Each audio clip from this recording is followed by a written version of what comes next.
Life has a funny way of throwing curveballs, doesn't it? One minute things feel stable, the next you're navigating unexpected turns, deep loss, and really difficult choices that change everything. Yeah, or maybe you've seen that kind of incredible loyalty when things are really at their worst. Exactly.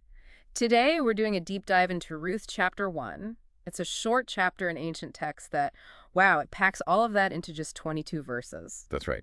And our mission here is really to unpack this opening chapter together. We want to understand the journey these characters take, the sheer weight of the decisions they face, Hmm.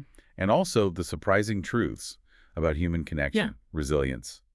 It's all packed into this powerful beginning. What can this ancient story maybe teach us about navigating our own difficult moments? Okay, let's dive in then. The story drops us right into a specific, pretty challenging time period, the days when the judges ruled. Now, this era wasn't exactly known for peace and stability, was it? No, not at all. It's often described as, well, a time of tribal conflict, sometimes moral decay, and just a general lack of central leadership. Everyone kind of doing what was right in their own eyes, as the Book of Judges puts it. So the backdrop is already a bit uncertain, shaky. Precisely. And immediately, right on top of that instability, we get a specific crisis. There's a famine in Bethlehem, in the land of Judah. And the irony there is pretty stark, isn't it? Bethlehem literally means house of bread. Right. So the house of bread has no bread. This tells you it wasn't just, a minor shortage. It must have been severe, forcing desperate measures. And those desperate measures involve a specific family. Elimelech, his wife Naomi, and their two sons, Mahlon and Kilian.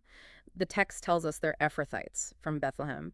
And they make this huge decision to leave home. Yeah, and leaving your ancestral land back then, it wasn't like moving across town today. It was deeply tied to your identity, your inheritance, your whole connection to the community and its promises. A massive step. Huge. And they decide to migrate to the country of Moab. The text says they went to live there for a while, but as we'll see, a while turns into something much longer and much harder for some of them. And moving to Moab specifically, that was a foreign land, often kind of historically in tension with Israel, right? Absolutely. Which just underscores how severe that famine must have been. They felt they had no other choice for survival.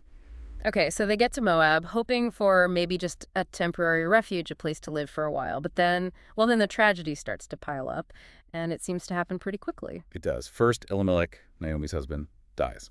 Just like that. Wow. So she's suddenly a widow in a foreign land, completely reliant on her two sons now. And the text gives us a time frame then. It says they lived in Moab for about 10 years in total. And during that decade, the sons, Mahlon and Kilian, they marry. Right. They marry Moabite women. Mahlon marries Ruth, and Kilian marries Orpah. Yes. And given that historical tension you mentioned, marrying Moabite women, well, maybe it was necessary after a decade there. Maybe it was about integrating. But it was definitely a significant step outside the usual cultural and religious norms for Israelites. Adds another layer of complexity. Yeah, it really speaks to how much their lives had become rooted in Moab over those 10 years. But then the unthinkable happens again. Tragedy strikes not once, but twice more. It's incredibly stark. Both Mahlon and Kilian die. Both of them. Both of them. Yeah. The text says Naomi was left without her two sons and her husband. And you have to understand the weight of that statement in that society. It's devastating, not just on a personal level. Oh, absolutely. The grief is unimaginable, but it's more than that. For a woman then, losing her husband meant losing her main protector, her provider, losing both sons. That's everything. That's the future of her family line gone. Her support system in old age, gone. Any claim to inheritance back home, basically gone. Her entire social and economic security just evaporates. She is, in the starkest terms, left completely destitute and alone. This triple loss is, well, it's the crucible that shapes everything Naomi does next. Just try to imagine that. Fleeing famine, losing your husband, seeing your sons marry locally, and then losing both of them too. She has nothing left in Moab. No family, no security, no future she can see there. But amidst all this loss, she hears some news. Yes, a glimmer of hope. News reaches her in Moab that back in Judah, back in Bethlehem, the Lord had come to the aid of his people by providing food for them. The famine's over. The famine is over, and that information just changes everything for Naomi. Suddenly, there's a reason to go back, a possibility of survival back home, a pull towards her people, the familiar. So this news sparks her decision. She decides to return to Judah, and her two daughters-in-law, Ruth and Orpah, they're widows now too. Remember, they actually start the journey back with her. They set out together. But then, as they're on the road, Naomi stops them. and she urges Ruth and Orpah to turn back, not to come with her, but to return to their mother's homes in Moab. It seems kind of counterintuitive at first, maybe. Well, she gives them a blessing. She asks the Lord to show them kindness, recognizing their loyalty to her and her dead sons, and she prays for their future, that God would grant each of them rest, security in the home of another husband. And the text says they just wept loudly at this. It's incredibly poignant. She's wishing them a life, a future that she feels she absolutely cannot provide, and her reasoning is laid bare. It's practical, yes, but it's also just drenched in her own despair. Exactly. She tells them straight up. She has no hope of having more sons who could grow up to become their husbands, fulfilling that sort of levirate marriage custom. She says, I'm too old. She basically sees herself as a dead end for them. Completely. And she perceives herself as utterly afflicted by God. Her bitterness just pours out. She tells him, it is more bitter for me than for you because the Lord's hand has gone out against me. Wow. She blames God directly. Directly. Yeah. She attributes all her losses, her emptiness, to divine opposition. It's just this raw, powerful expression of someone feeling targeted, crushed by fate, or in her words, by God himself. Okay, so this moment on the road, this is the absolute turning point of the chapter, isn't it? The defining moment. Naomi's made her case. It's logical, practical, rooted in her pain. They weep again, and the path forward splits. It does. Orpah makes her choice first. And it's the understandable choice, really. It's the logical choice, arguably the most sensible one from a societal perspective. She kisses Naomi goodbye, and she returns, just as Naomi urged her, back to her people, and the text specifically adds, her gods. She takes the practical advice. She goes back to seek a future in her own homeland. It underlines how compelling Naomi's argument was, and how genuinely difficult this decision must have been for both women. But then there's Ruth. The text says Ruth clung to Naomi. Even after seeing Orpah leave, after hearing Naomi's painful reasons, after Naomi insists again, look, your sister-in-law is going back to her people and her gods. Go back with her. Ruth just refuses. And her response is, well, it's legendary. It's one of the most powerful, most famous declarations of loyalty you'll find anywhere. Can you remind us what she says? It's so powerful. She said, don't urge me to leave you or to turn back from you. And then, where you go, I will go, and where you stay, I will stay. Your people will be my people, and your God, my God. Wow. And she goes on, where you die, I will die, and there I will be buried.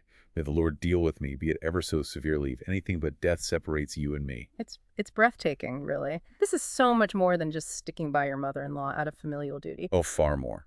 This is a radical, conscious choice. Yeah. She's choosing to leave behind everything, her nationality, her culture, her family, even her gods, everything she's ever known. And commit herself entirely to Naomi. To Naomi, yes, but also explicitly to Naomi's people and Naomi's God. It defies all logic, all practicality. It highlights this extraordinary depth of loyalty.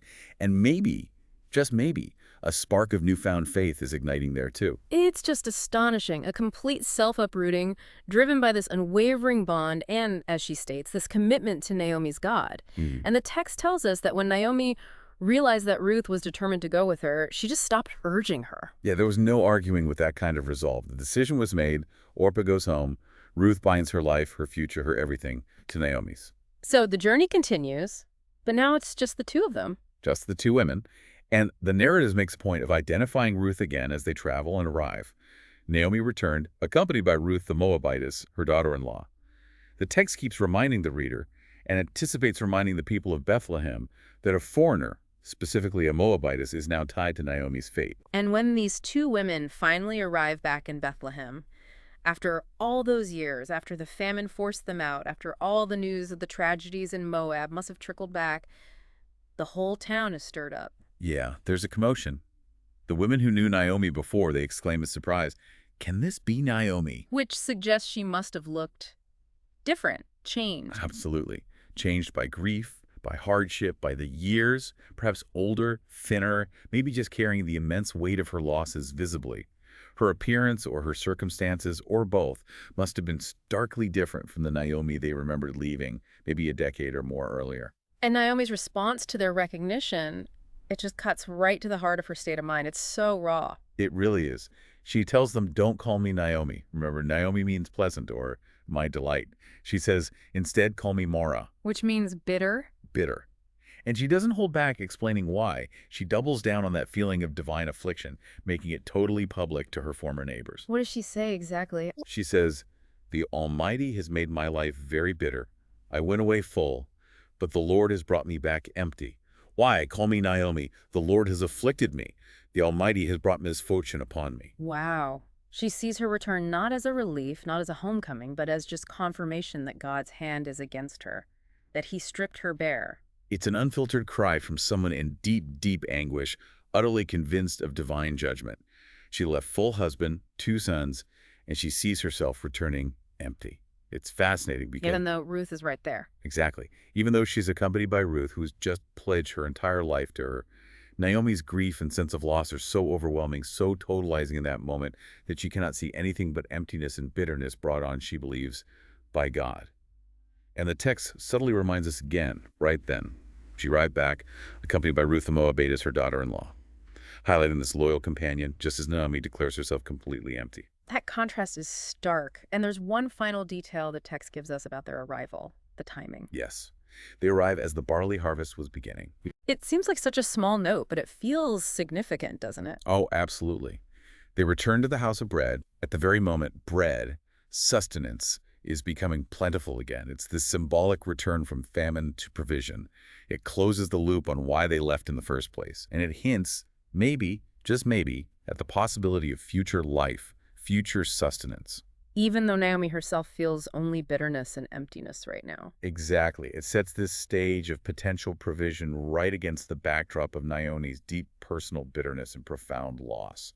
A really interesting tension. So, wrapping up this deep dive into Ruth chapter 1, what are we left with? It's such a rich opening. We followed Naomi's absolutely devastating journey, from hardship and exile to losing her husband, then both sons, and finally returning steeped in bitterness. And we've witnessed that incredible contrast in choices. Orpah making the sensible decision to go back, and Ruth making that radical life-altering commitment to stay with Naomi, embracing her people and her God. And we've heard Naomi's cry, right? Her very public, very personal expression of just profound suffering, feeling utterly abandoned and afflicted by God as she steps back into her hometown. Yeah, this chapter really brings powerful themes into sharp focus, doesn't it? How we navigate crisis and loss, the unexpected places loyalty can bloom, the complex ties of family, both biological and chosen, and the sheer impact of personal choices versus devastating circumstances. It really makes you think about how quickly life can just pivot, forcing these huge, unexpected moves like Elimelech taking his family to Moab, or Naomi feeling she had to push her daughters-in-law away for their own good. And Ruth's decision.